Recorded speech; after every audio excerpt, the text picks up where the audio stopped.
Oh, I think I would not let you go home without seeing a video of the insides now, would I? Man, isn't this a dapper Dan? Such a classic look. It turns out the case is dated March 31st, 2000. Yeah, the same year AT went out of style. Max 4 gigabyte. We got the same hard drive in our other machine. That was a capacity comment in 98, so... And the Cyrix 686 MX 233, which is this processor, came out like 97. I think it said not 98, so... it must just be a real deal machine. If this is all original, then someone really was going for a bang for their buck back then. Like this, it looks like it really is. This is a 994 graphics card here. That's a Diamond Stealth 64. So kind of high-end sound card. Voice modem, USB bracket. There's more of a thing you see around the year 2000, so I get, well, some people did that. Believe it or not. I mean, they built custom machines based on their needs. Are they big on graphics, or they build on a multimedia sound card, or they just want a basic web server? Here's the I/O. Got the mouse. That's actually a PS2 mouse. Yeah, that's an AT keyboard. A place for one to be punched out for a mouse of your motherboard. PC chips was the only one I've known that would have motherboards with a little punch out space available. These were typically used in cheap computers like Cyrix, the same exact model case.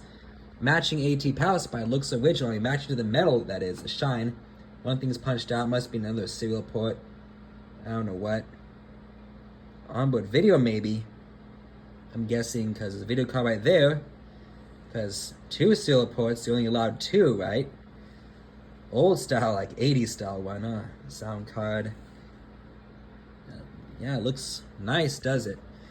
And despite being a budget case, you see, got screw here, and screw there. This actually, it comes out this way. This is a removable motherboard tray. Fancy that? Yeah. 80 millimeter fan bracket. I used to throw them out back in the day because I believed in nice hard screw onto metal designs, but that just adds noise. So I'll use it in my modernification.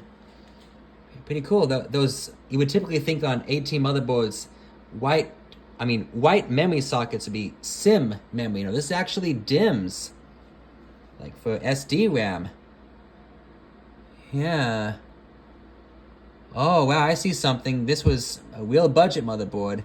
Cause I see, if you see right there by the AT power plug, do you see right there that they had solder joints for an ATX 20-pin connector, which around 1998-2000 era, they made motherboards that were, you can change out the power supply later on to ATX. So gotta keep on hanging to the AT standard. Not this motherboard.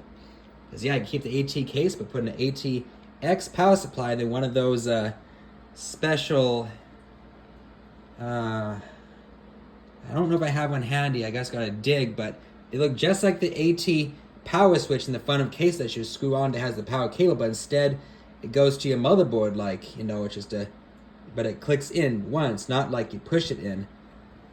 Yeah. Well, I'll keep you updated.